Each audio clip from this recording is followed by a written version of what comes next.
as estrelas, o sol, o amanhecer, o amor vem me aquecer. Deus infinito, Jesus, o Cristo, o seu caminho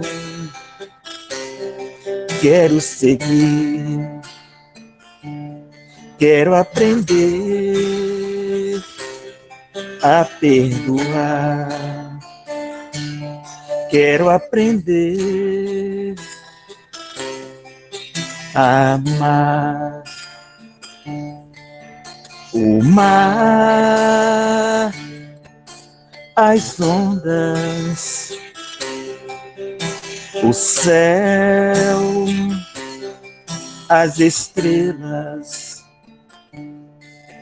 o sol, o amanhecer, o amor vem me aquecer. Deus infinito, Jesus, o Cristo, Deus infinito, Jesus, o Cristo.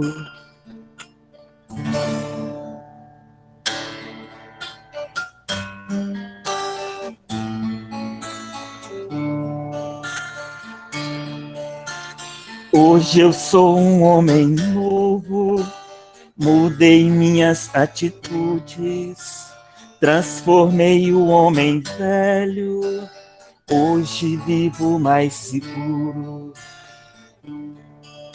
O tempo que em mim deixou as marcas de uma ilusão, só tinha orgulho e vaidade no coração.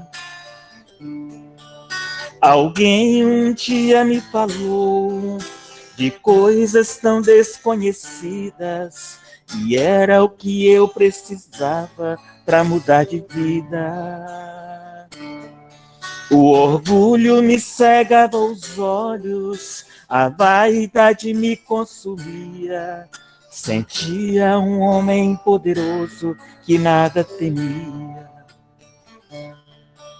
Alguém um dia me falou de coisas tão desconhecidas, e fala que a ele se chega seguindo Jesus.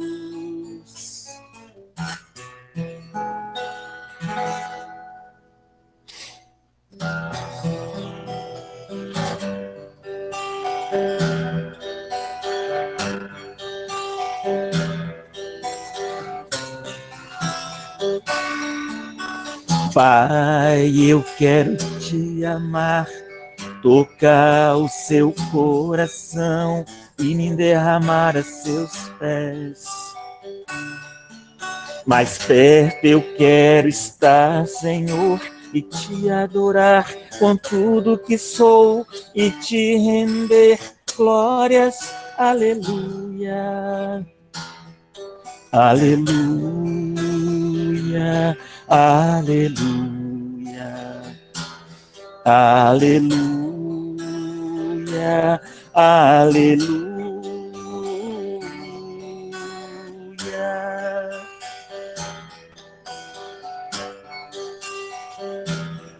Quando lutas vierem me derrubar, firmado em ti eu estarei, tu és meu refúgio, ó Deus. Então não importa onde estiver, no vale, no monte, te adorarei, e a ti eu canto glórias, aleluia, aleluia, aleluia, aleluia, aleluia.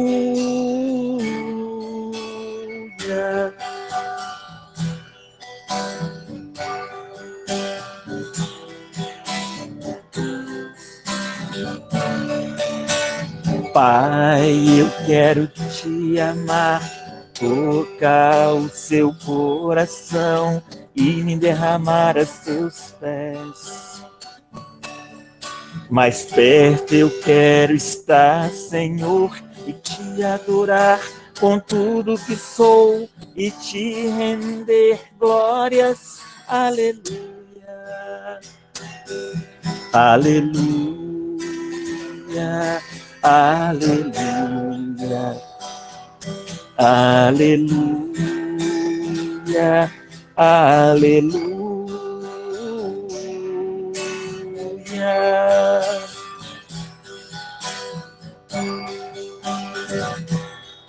Quando lutas vierem me derrubar, firmado em ti eu estarei, tu és meu refúgio, ó Deus. Então não importa onde estiver, num vale, num monte, te adorarei, e a ti eu canto glórias, aleluia,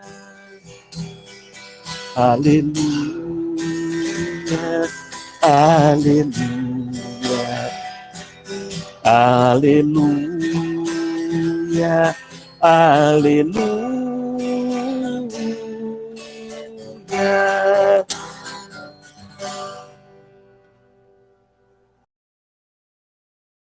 Né, dos ensinamentos do Evangelho do nosso Mestre Jesus. E vamos lá. Cida, fiquei sabendo que seu telefone estragou. Eu imaginei que alguma coisa grave aconteceu, mas fiquei aqui no aguardo de vocês, com a certeza de que a gente ia conseguir encontrar essa noite. Vamos lá. A nossa palestra dessa noite é sobre Judas, né? Eu aproveitei que vai ser uma palestra que eu vou fazer ela já essa semana, então eu aproveitei para poder já a gente expor esse tema, porque eu fiquei particularmente fascinada com esse tema. Eu vou tentar aqui, vocês vão ter que me auxiliar, porque eu também com tecnologia a gente está engatinhando. Eu gostaria de compartilhar com vocês o PowerPoint. Deixa eu ver como é que faz isso aqui. Vamos ver se vai dar certo. Só um minutinho. Se não der, a gente faz sem o compartilhamento. Alguém sabe me orientar a respeito do PowerPoint? Porque na hora que eu tento compartilhar, ele não me dá a possibilidade aqui na hora que eu abro o aplicativo para compartilhar. Mas vamos lá. Então, vamos sem PowerPoint mesmo. Bom, a primeira coisa que eu queria trazer para vocês é o tema, né? Já é um tema por si só complexo e que causa, né, bastante estranheza, porque a primeira coisa que nós temos quando nós pensamos em Judas é taxativamente que ele é traidor, né? Que ele foi um traidor de Cristo. E aí eu faço a seguinte pergunta para vocês: será que ele realmente foi um traidor? Será que a intenção dele não era ser um militante de Cristo, e aí às vezes ele foi mal interpretado, e as circunstâncias o levaram a que nós mal interpretássemos a história e o caminhar dele junto com Cristo? Por isso o tema dessa palestra é Judas, traidor ou revolucionário? E aí, diante disso, eu gostaria que vocês refletissem na cena da última ceia, né?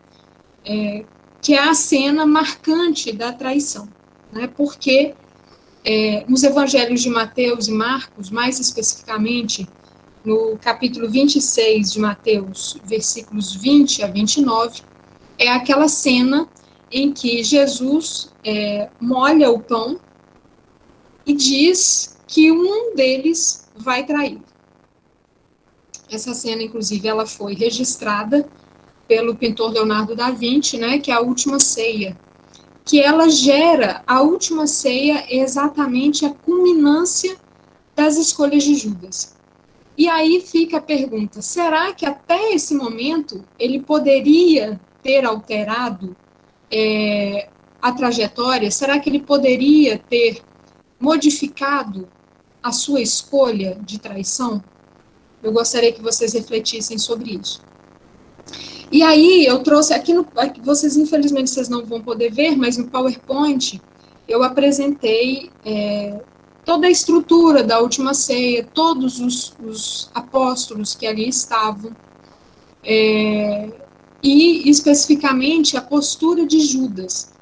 Quando Jesus fala dessa cena especificamente, né, de que alguém ali iria traí-lo, há uma agitação entre todos os apóstolos ali presentes. E a postura de Judas na ceia, na cena da Última Ceia, é exatamente de estranheza, porque ele não esperava. No quadro da Última Ceia, Judas não esperava que ele fosse denominado como o traidor, né? Então, a postura dele é de afastamento e de surpresa, tá? Na cena da Última Ceia. E aí a gente precisa entender, para que a gente compreenda, né, as escolhas de Judas, nós precisamos conhecer a sua origem, né, quem de fato era Judas, qual é a sua história, a sua intenção, e o que a gente pode aprender com a trajetória dele. Tá? Nós temos, um apóstolo que tem uma riqueza de aprendizado imensa para nós. Tá? E aí a primeira coisa que nós temos qual é a origem de Judas?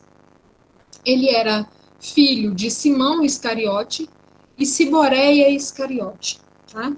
O nome Judas Iscariote, em grego, é Yohaie, em hebraico é Yehudá, que significa, né, ao contrário de que possa parecer e ao contrário do que ele já foi estigmatizado, Judas, a palavra Judas, significa abençoado ou elogiável em hebraico. Tá? O sobrenome Iscariotes, ele vem denominado de uma região da Judéia que se chama Queriot. Era uma aldeia, né, um conjunto de pequenas casas numa aldeia ao sul da Judéia. Tá? Alguém quer comentar? Quer falar alguma coisa? Pode prosseguir? Tranquilo? Então, o nome hebraico, acho que você vai conseguir apresentar. Como, Gislaine? É Gislaine, né? Como é que eu posso fazer isso?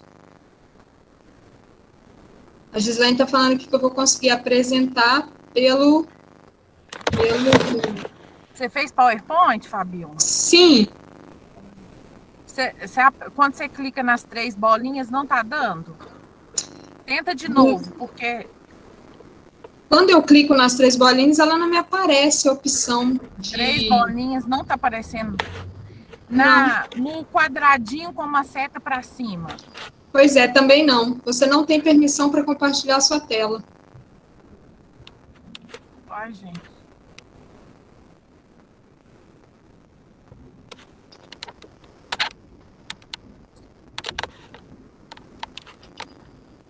Olha se apareceu.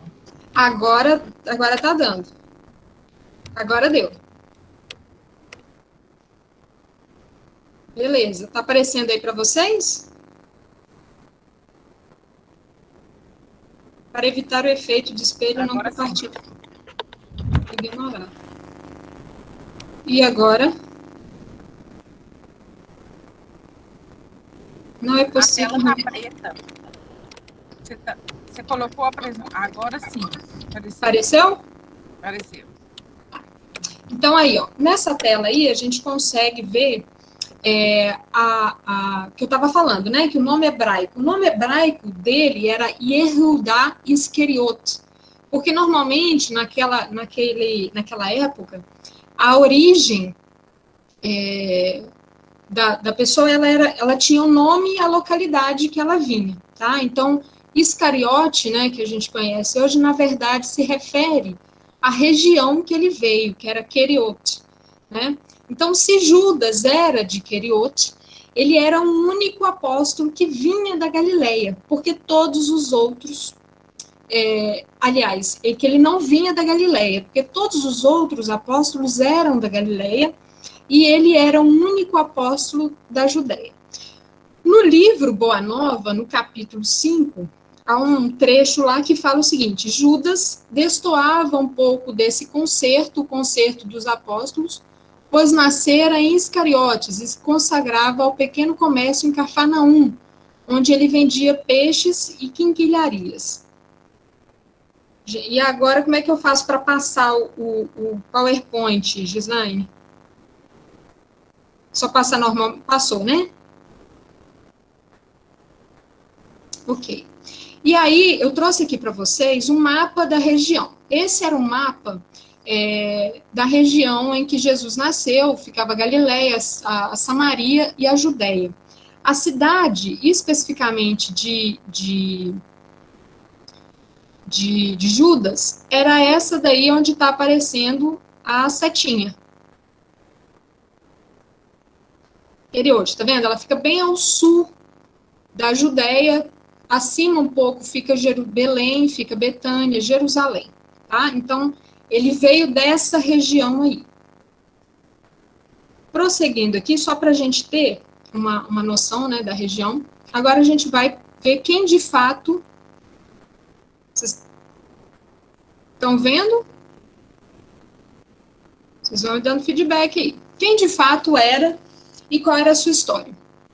Nos livros de Mateus, ele nos informa que Judas, ele era predominantemente um escriba, né? Ou seja, ele era um especialista nas leis judaicas, então ele poderia exercer as funções de comerciante, contador, secretário, copista ou arquivista.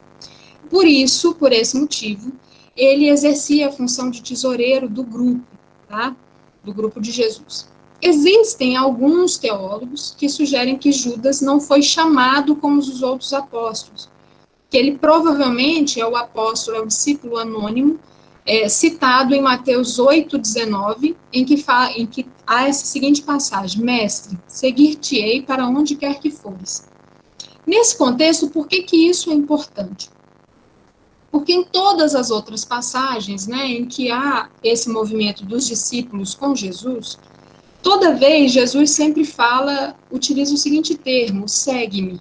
Né? Ele utiliza essa expressão como denominação de que ele é que chamou aquele discípulo. E especificamente no caso de Judas, isso não há nenhum registro a respeito disso. Por isso, alguns teólogos afirmam que, na verdade, Judas se ofereceu e não foi chamado. Tá? Naquele tempo, era comum que o mestre, o rabino, fizesse o convite, e não o contrário. Né? O aprendiz, ele ter essa iniciativa, não era comum e não era adotado, né, pela cultura hebraica. Então, nesse caso excepcional, Judas se adianta e fala que vai seguir o mestre. Tá? Tem um outro detalhe também, que alguns teólogos comentam, é que Judas não chamava Jesus de Senhor, mas apenas de mestre. E isso tem um grande significado. Por quê? O povo hebreu acreditava que com a chegada do Messias haveria uma grande revolução, uma grande mudança na terra e principalmente na forma como os romanos realizavam a condução, né, da localidade. E Judas acreditava que Jesus não estava se mostrando conforme as escrituras, né, porque eles esperavam um revolucionário, né, e não um pacificador. E aí Judas não chamava Jesus de Senhor, mas apenas de mestre. Continuando aqui. Em Mateus 8, capítulo 8, as palavras de Jesus a Judas, para comprovar, né, de que ele não foi convidado por Jesus, assim, Jesus diz nessa passagem que ele chegou, inclusive, a insinuar, né, a Judas o seguinte: as raposas têm covis e as aves do céu têm ninhos, mas o filho do homem não tem onde reclinar a cabeça. Isso está em Mateus 8:20. Isso denomina o quê? Que Jesus percebeu o orgulho e o desejo de poder que Judas detinha em seu coração. Tá? Já em João 6, 70, 71, Jesus fala o seguinte: não vos escolhi eu em número de 12. Essa passagem especificamente nos revela que Judas era um dos escolhidos. Não era que Judas era um dos escolhidos, pois em João 13, 18, não falo de vós todos, pois bem sei os que tenho escolhido. Mas para que se cumpra a escritura, o que come o pão comigo levantou contra mim o seu calcanhar. Tá? Então, por essas passagens, esses teólogos falam que Judas não foi convidado por Jesus, né? Que ele se fez um autoconvite, tá? E aí Jesus aceita no grupo, né? Apesar de saber disso, ele aceita Judas no grupo, apesar de Jesus não o chamar. E aí fica a pergunta: por que Jesus o aceitou? Ele poderia negar, né, a presença de Judas no grupo? Ele aceita porque Jesus conhece as Escrituras. Para a gente entender isso, a gente tem que conhecer o Velho Testamento. E no Velho Testamento, há diversas passagens em Ezequiel, Jeremias, Salmos, que revelam que haveria uma traição, tá? Que alguém haveria de trair. E fica a pergunta: Judas era predestinado a realizar a traição? Ele já nasceu com esse propósito de realizar a traição a Jesus? Se a gente considerar especificamente que ele era um predestinado, nós estamos diante de um Deus que nos trata como marionetes, né? E nós sabemos que Deus não é assim. Deus não age conosco já predefinindo ou predestinando esse ou aquele a determinada situação, tá? E aí fica a pergunta: se ele estava cumprindo apenas a profecia, sendo apenas uma marionete do destino, ele não seria o responsável pela traição. Deus passaria, então, a ser responsável por essa traição? Primeiro ponto, diante dessa circunstância.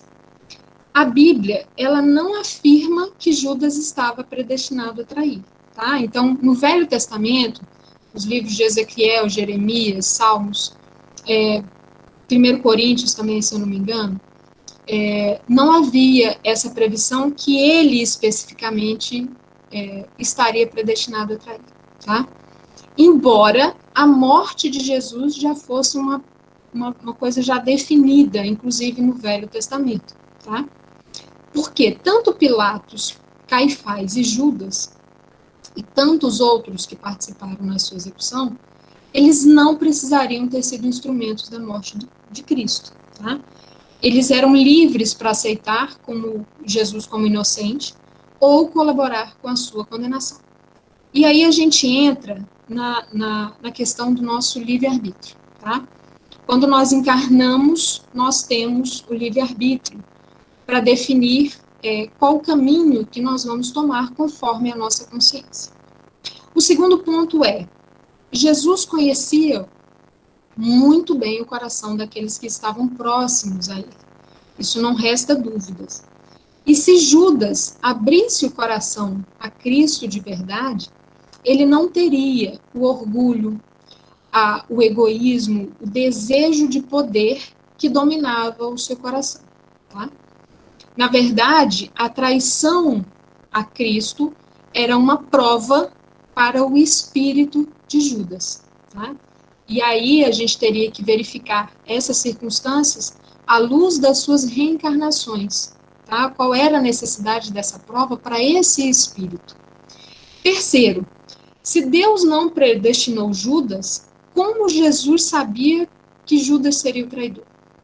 Conforme eu disse para vocês, a resposta está no Velho Testamento. Em Salmos 41:9, Zacarias 11, capítulo 11, versículos 12 e 13, nós temos essa indicação de que Jesus sabia que ele iria ser traído, tá? E aí, saber que ele ia ser traído, que Jesus ia ser traído, não significa necessariamente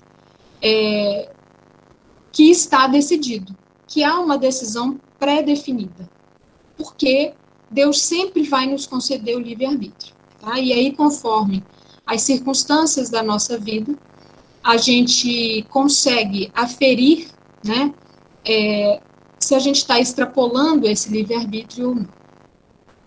No livro Luz Acima, no capítulo 44, tem um capítulo, esse capítulo especificamente, ele trata, o nome do capítulo chama Aprendizado de Judas. Nesse capítulo, quem quiser depois ter a oportunidade de ler, porque ele é um capítulo um pouco maior, e aí a gente não vai estender aqui a leitura desse capítulo, ele demonstra exatamente qual é a personalidade de Judas, tá? Judas, na verdade, ele era um militante, ele não aceitava a imposição de Roma, né, conforme as circunstâncias, porque Roma oprimia muito os judeus, né? Isso historicamente é conhecido por todos.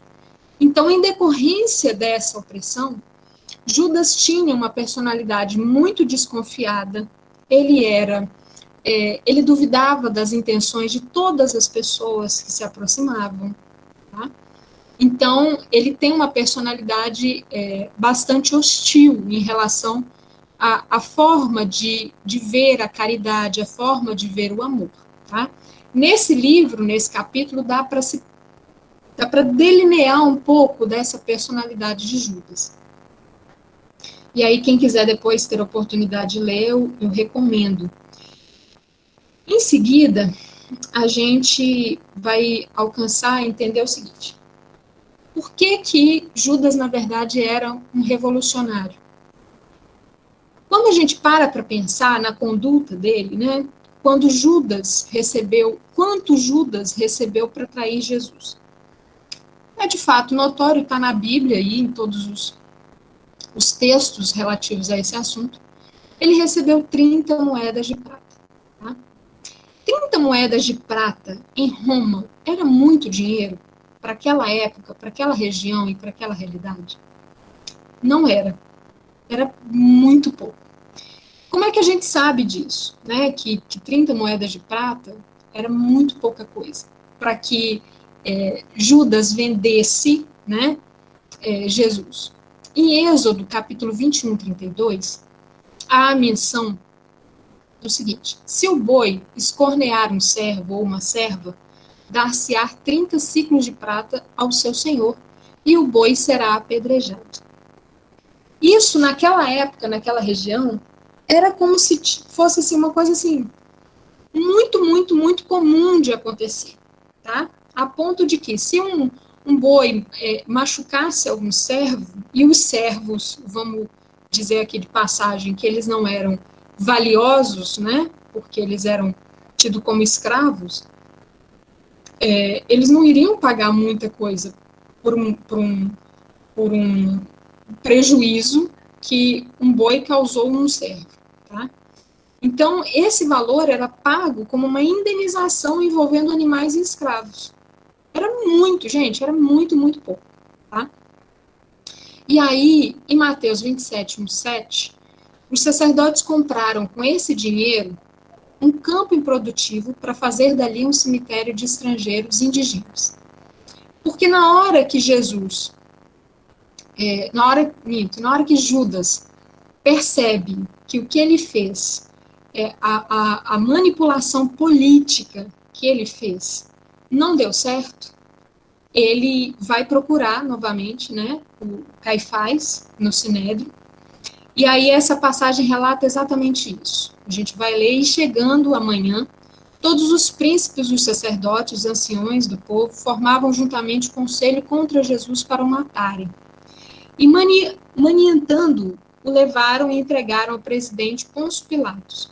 Então Judas, o que o traíra, vendo que fora condenado, trouxe arrependido as 30 moedas de prata aos príncipes dos sacerdotes e aos anciãos, dizendo: pequei, traindo sangue inocente.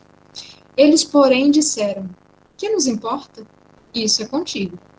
E ele, atirando para o templo as moedas de prata, retirou-se e foi se enforcar. E os príncipes dos sacerdotes, tomando as moedas de prata, disseram: não é lícito colocá-las no cofre das ofertas, porque são preço de sangue.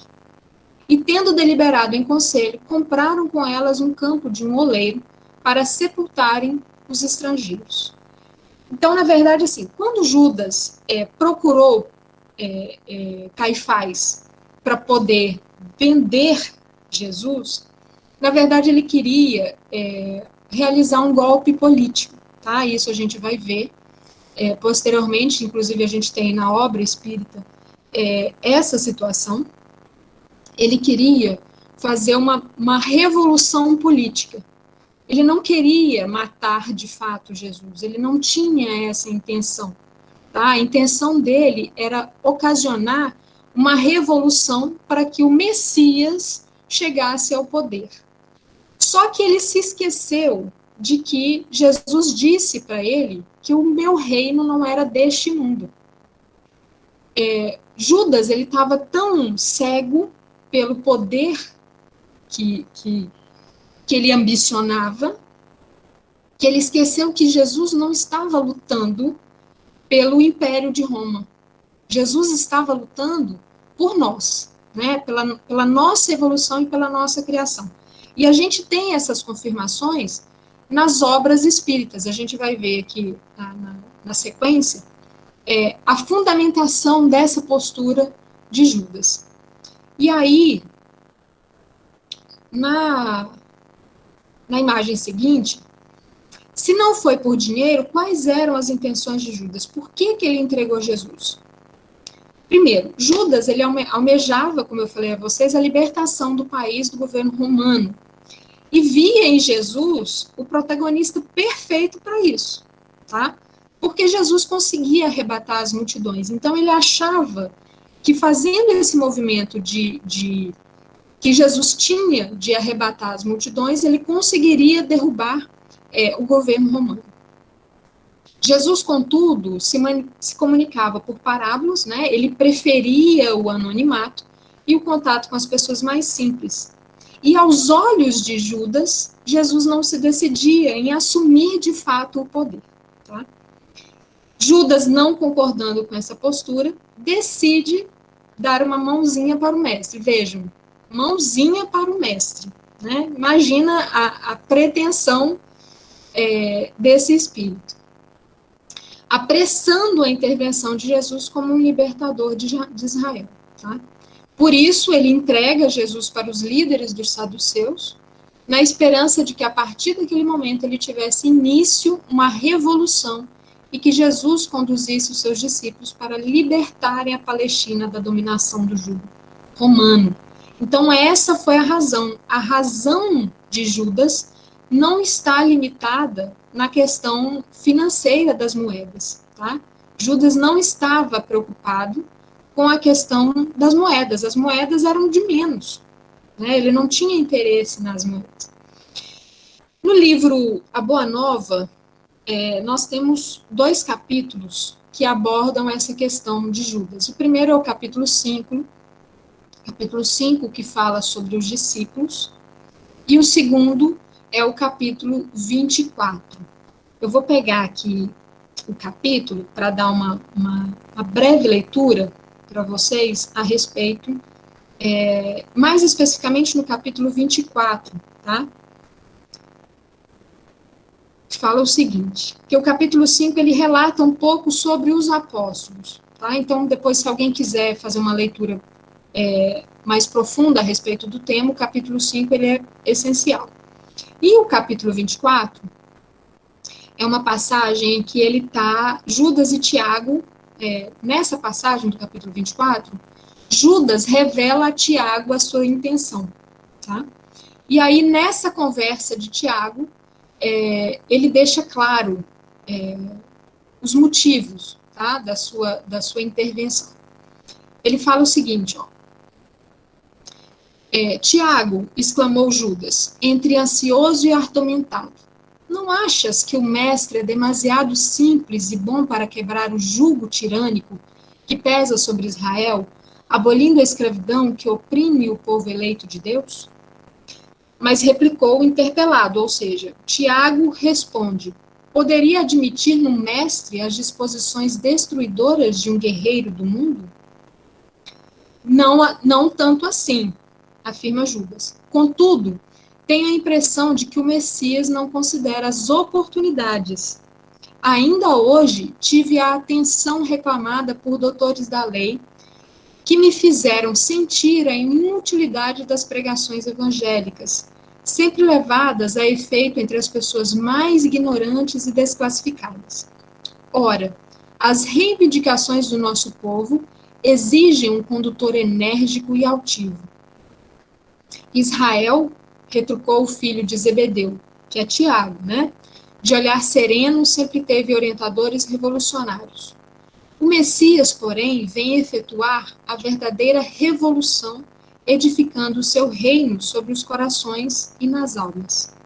Judas sorriu algo irônico e acrescentou, mas poderemos esperar renovações sem conseguirmos o interesse e a atenção dos homens poderosos?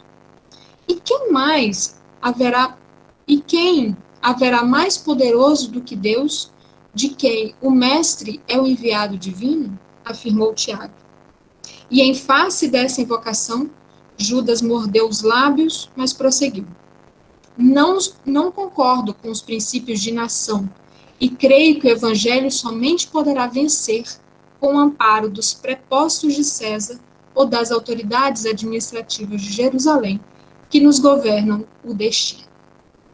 Nessa passagem, nesse trecho, né, do livro A Boa Nova, no capítulo 24, fica muito claro que a intenção de Judas era efetuar uma revolução e que ele não concordava com a forma em que Jesus fazia a condução dessa revolução. Porque a revolução do mestre, ela acontece no nosso íntimo, nas nossas ações, e não no mundo exterior.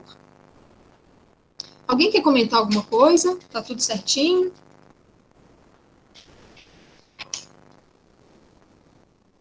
Não estou te ouvindo, Ademir.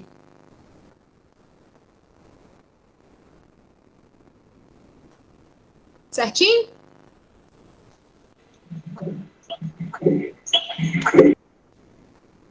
Prosseguindo, então. Aqui, aí fica a pergunta, né? E se Judas tinha essa intenção, ele se arrependeu de ter vendido, né, a Jesus, ou foi apenas um remorso? E aí, nesse ponto, nós precisamos entender a diferença entre arrependimento e remorso. Conforme o Balzac, que é um escritor, ele fala o seguinte: remorso é uma impotência. Ele voltará a cometer o mesmo pecado. Apenas o arrependimento é uma força que põe termo a tudo. O que isso quer dizer? Que remorso é um sentimento de culpa menor do que o arrependimento. Tá? E aí Voltaire fala, Deus fez do arrependimento a virtude dos mortais. Por quê? Porque é através do arrependimento que nós conseguimos evoluir como seres, tá? No livro O Consolador, na pergunta 182, há a seguinte pergunta: o remorso é uma punição? O remorso é a força que prepara o arrependimento. Como este é a energia que procede do esforço regenerador. choque espiritual nas suas características profundas, o remorso é o interstício para a luz, através do qual recebe o homem a cooperação indireta de seus amigos do invisível, a fim de retificar seus desvios e renovar seus valores morais na jornada para Deus. Então, numa linha, né, uma gradação aí, o remorso seria uma pequena culpa ou uma culpa, né? O arrependimento seria o sentimento que realmente nos faz modificar uma conduta, tá? E aí a gente tem, por fim, a reparação. Às vezes nós temos remorso, mas nós não temos arrependimento e tampouco a reparação, tá? Kardec, se eu não me engano, no livro Céu e Inferno, ele descreve que nós precisamos ter o arrependimento, a reparação e, posteriormente, a expiação. Tá? Então, o remorso, ele não é capaz de produzir uma mudança efetiva no nosso comportamento. Já o arrependimento, sim. E o final da história, todos nós sabemos, né? Há algumas pessoas, né, que têm a dúvida se Judas realmente se enforcou ou não, mas em alguns livros da doutrina a gente tem a confirmação de que ele de fato se suicidou, tá? O enforcamento dele ocorreu em um lugar alto, fora da cidade, próximo dos vales que circundavam Jerusalém. Em Atos dos Apóstolos, capítulo 1, versículo 18, há a menção de que Judas caiu do precipício e suas entranhas ficaram expostas. A traição ocorreu no período da Páscoa. E nesse período, ninguém ousava limpar de imediato nenhum dos mortos, tá? Porque seria considerado uma pessoa impura para participar das cerimônias. Naquele tempo, nenhum judeu poderia tocar nos cadáveres durante as festas cerimoniais, e a Páscoa era uma dessas festas cerimoniais. Quando eles receberam a notícia de que Judas havia suicidado, né, e as suas entranhas estavam expostas nessa localidade, a notícia, óbvio, que se espalhou e também ficou mau cheiro, né, no local, e o terreno onde o corpo caiu ficou desvalorizado na região e adquiriu um apelido que se chama Alquedema ou Aceldema, que significa campo de sangue, tá? Essa região, ela existe ainda, e as pessoas comentam, né, os teólogos comentam que virou uma região bastante desvalorizada. Deixa eu passar o próximo slide aqui. Aqui no livro Estante da Vida, uma psicografia, né, de Chico Xavier pelo irmão X, que todos nós sabemos hoje que o irmão X, na verdade, é Humberto de Campos, no capítulo 34, há o Anjo Solitário, o nome do capítulo, né, o título. Nesse capítulo, a gente não vai ler para não estender muito a leitura, mas depois, se alguém quiser aprofundar, é nesse livro que consta a informação de que Jesus, após a crucificação, né, ele já sendo, um texto que narra, né, lindamente a chegada, na hora que Jesus é crucificado, falanges de anjos chegam para auxiliá-lo, né, para tirar dali. Eu acho que a gente tem um tempinho, eu vou ler só um trechinho para vocês verem que lindo que é esse trecho. Só um minuto, do Estante da Vida. Fala o seguinte, ó. Enquanto o mestre agonizava na cruz, rasgou-se o céu em Jerusalém e entidades angélicas em grupos extensos desceram sobre o Calvário doloroso. Na poeira escura do chão, a maldade e a ignorância expeliam trevas demasiadamente compactas para que alguém pudesse divisar as manifestações sublimes. Fios de claridade indefinível passaram a ligar o madeiro ao firmamento, embora a tempestade se anunciasse à distância. O Cristo, de alma sedenta e opressa, contemplava a celeste paisagem, aureolado pela glória que lhe bafejava a fronte de herói, e os emissários do paraíso chegavam em bandos a entoarem cânticos de amor e reconhecimento que os tímpanos humanos jamais poderiam perceber. Os anjos da ternura rodearam-lhe o peito ferido, como ali insufladores energias novas. Os portadores da consolação ungiram-lhe os pés sangrentos com suave bálsamo.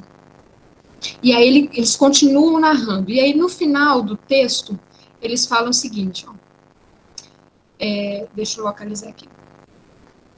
Aí chegou um anjo próximo, né, mais próximo de Jesus, e aí nessa passagem fala assim, Jesus pronunciou algo que os demais não escutaram distintamente. O mensageiro solitário desprendeu-se então de lenho duro, revelando-lhe olhos serenos e úmidos, e de imediato desceu do monte ensolarado para as sombras que começavam a invadir Jerusalém, procurando Judas, a fim de socorrer-lhe e ampará-lo. Se os homens lhe não viram a expressão de grandeza e misericórdia, os querubins em serviço também não lhe notaram a ausência, mas suspenso no martírio, Jesus contemplava-o, confiante, acompanhando-lhe a excelsa missão em silêncio. Esse era o anjo divino da caridade. Nesse texto, dessa passagem do livro Estante da Vida, então, quando Jesus estava sendo auxiliado pelas falanges espirituais, tem um anjo que se aproxima dele e ele dá ordem para esse anjo prestar um primeiro auxílio a Judas, para descer até as zonas abismais, que o espírito de Judas já estava ali, em suplício. E Jesus dá essa ordem. Então, essa passagem nesse livro, ela deixa isso muito claro. Se alguém depois quiser ler o texto todo, é divino. E no livro também, Coração e Vida, a gente tem a seguinte notícia. Esse livro é uma psicografia também de Chico, né, por Maria Dolores. E eu trouxe para vocês o trecho, tá, da passagem. É o momento em que Maria Madalena encontra com Jesus, né, após a ressurreição, não, aquele momento em que ela vai até ao sepulcro de Jesus e a pedra já está retirada e ela encontra com ele. E aí, nesse encontro com ele, eles têm o seguinte diálogo. Mas Jesus respondeu, não, Maria. Porque ela pergunta assim, Senhor, por que o Senhor já não está no alto, colhendo os frutos da tua luz e tal? Aí ela fala, não, ele fala, né? Não, Maria, não fui ainda ao alto. Nem me elevei sequer um palmo à luz do firmamento. Quem ama não consegue achar o céu de um salto. Ao invés de subir aos altos resplendores, desci, mas desci muito aos reinos inferiores. Despertando no túmulo, escutei os gritos da aflição de alguém que muito amei e que muito amo ainda. Embora visse além, a luz sempre mais linda, sentia nesse alguém um amado companheiro. Em crise de tristeza e de loucura, fui à sombra abismal para a grande procura, e ao reencontrá-lo amargurado e louco, a ponto de não mais me conhecer, demorei-me a afagá-lo e pouco a pouco consegui que ele enfim pudesse adormecer. Senhor, interrogou a Madalena, quem é o amigo que te fez descer antes de procurar a luz do Pai? Jesus replicou em voz clara e serena, Maria, um amigo não esquece a dor de outro amigo que cai. Antes de me altear a celeste alegria, ao sol do mesmo amor a Deus, em que te enlevas, vale-me após a cruz das grandes horas mudas, e desci para as trevas, a fim de aliviar a imensa dor de Judas. Então, nesses dois livros, nós temos a combinação e a informação espiritual de que Jesus efetuou o resgate do espírito de Judas mesmo após a crucificação. E, por fim, o que aconteceu com Judas, depois que ele cometeu o suicídio? Ele se arrependeu, ele conseguiu evoluir. E o que nós podemos tirar dessa lição, dessa experiência que ele vivenciou? No livro Crônicas de Além-Túmulo, no capítulo 5, denominado de Judas Iscariotes, nós temos a resposta. Eu vou ler um trecho do livro para que vocês conheçam um pouquinho da história, porque o trecho é longo. Nesse capítulo é o momento em que Humberto de Campos é levado ao plano espiritual e ele encontra nessa incursão com Judas Iscariote. E ele tem a oportunidade, o próprio Humberto de Campos tem a oportunidade de conversar com o espírito de Judas, tá? Nesse trecho do livro, que eu vou ler aqui para vocês. E ele pergunta assim, ó, ele até estranha, né?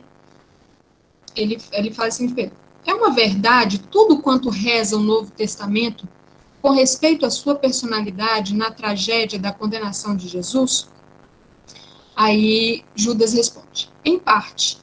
Os escribas que redigiram os evangelhos não atenderam às circunstâncias e às trincas políticas que, acima dos meus atos, predominaram na nefanda crucificação. Pôncio Pilatos e o tetrarca da Galileia, além dos seus interesses individuais na questão, tinham ainda a seu cargo salvaguardar os interesses do Estado, empenhado em satisfazer as aspirações religiosas dos anciãos judeus. Sempre a mesma história. O Sanedrim desejava o reino do céu, pelejando por Jeová a ferro e a fogo. Roma queria o reino da terra. Jesus estava entre essas forças antagônicas com a sua pureza imaculada. Ora, eu era um dos apaixonados pelas ideias socialistas do mestre. Porém, o meu excessivo zelo pela doutrina me fez sacrificar o seu fundador. Acima dos corações, eu via a política, única arma com a qual poderia triunfar, e Jesus não obteria nenhuma vitória. Então, mais uma vez, a gente tem nessa passagem a confirmação de que a traição de Judas, ela não se deu pelas 30 moedas, mas porque ele queria uma revolução política na região. E aí, depois tem uma seguinte pergunta, nesse mesmo capítulo. E chegou a salvar-se pelo arrependimento? Não. Aí Judas responde, não consegui. O remorso é uma força preliminar para os trabalhos reparadores. Percebam, lá atrás, eu coloquei para vocês que há uma diferença entre remorso e arrependimento. O remorso, ele não gera uma mudança efetiva de comportamento, mas ele já é uma força preliminar para que um arrependimento se aproxime. Depois, aí continua Judas respondendo, depois da minha morte trágica, submergi-me em séculos de sofrimento expiatório da minha falta. Sofri horrores nas perseguições infligidas em Roma aos adeptos da doutrina de Jesus, e as minhas provas culminaram em uma fogueira inquisitorial, onde, imitando o mestre, fui traído, vendido e usurpado. Vítima da felonia e da traição, deixei na terra os derradeiros requícios do meu crime, na Europa do século XV. Nessa passagem especificamente, a gente tem alguns espíritas, né? Tem a convicção de que Judas foi a encarnação de Joana de Dark, tá? Eu, particularmente, tenho a minha convicção a respeito disso, e eu acredito que ele, sim, foi Joana d'Arc. Mas há inúmeros aspectos aí que a gente tem que analisar, tá? Mas por essa passagem a gente tem essa indicação de que ele foi Joana d'Arc. E nos livros também de Leon Denis tem um livro específico que fala sobre Joana d'Arc, também deixa entender de que Joana d'Arc foi uma das encarnações de Judas. Tá? Judas continua, então. Desde esse dia em que me entreguei por amor do Cristo a todos os tormentos e infâmias que me aviltavam, com resignação e piedade pelos meus verdugos, fechei o ciclo das minhas dolorosas reencarnações na terra, sentindo na fronte o ósculo de perdão da minha própria consciência. E aí, Humberto de Campos pergunta novamente. Ele fala assim, e está hoje meditando nos dias que se foram? Pensei com tristeza. Sim, responde Judas. Estou recapitulando os fatos como se passaram. E agora, irmanado com ele, que se acha no seu luminoso reino das alturas, que ainda não é deste mundo, sinto nessas estradas o sinal dos seus divinos passos. Vejo ainda na cruz, entregando a Deus o seu destino. Sinto a clamorosa injustiça dos companheiros que o abandonaram inteiramente, e que me vem uma recordação carinhosa das poucas mulheres que o ampararam no doloroso transe. Em todas as homenagens a ele prestadas, eu sou sempre a figura repugnante do traidor. Olho complacente os que me acusam sem refletir, se podem atirar a primeira pedra. Sobre o meu nome pesa a maldição milenária, como sobre este sítio cheio de miséria e de infortúnio. Pessoalmente, porém, estou saciado de justiça, porque já fui absolvido pela minha consciência no tribunal dos suplícios redentores. Quanto ao divino mestre, continuou Judas com os seus prantos, infinita é a sua misericórdia, e não só para comigo, porque se recebi 30 moedas, vendendo aos seus algozes, há muitos séculos ele está sendo criminosamente vendido no mundo, a grosso e a retalho, por todos os preços, em todos os padrões de ouro amoedado.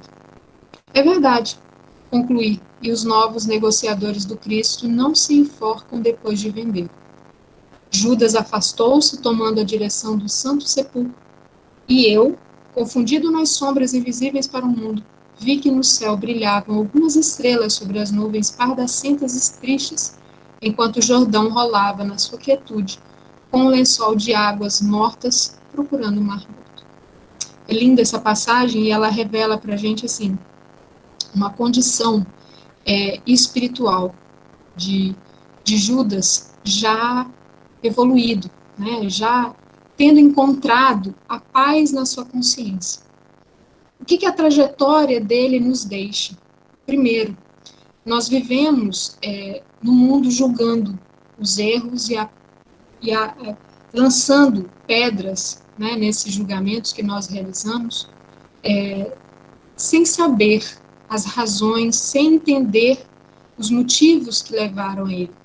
É óbvio que não foi o melhor caminho, mas qual era a intenção dele, né? A intenção dele não era vender pura e simplesmente por dinheiro.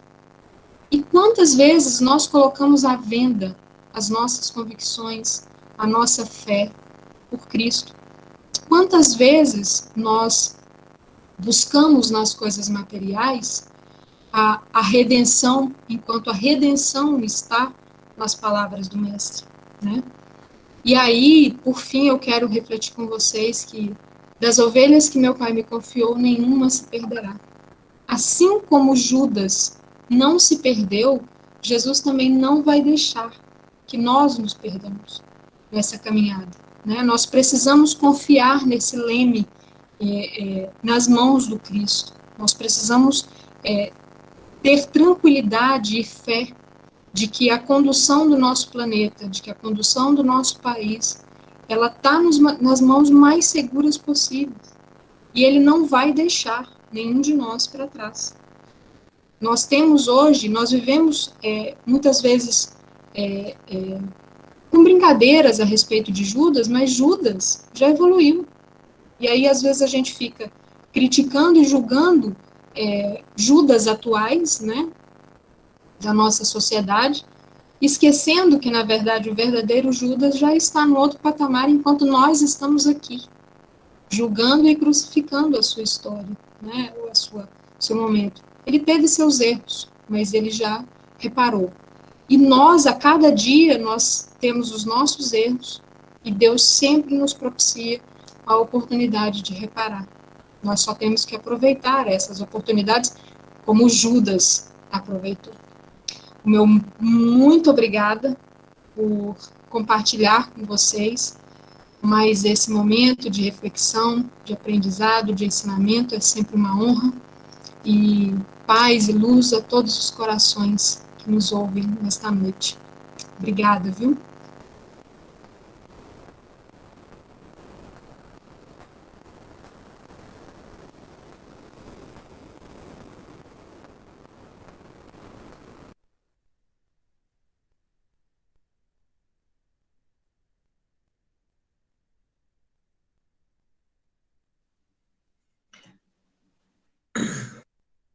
Sim.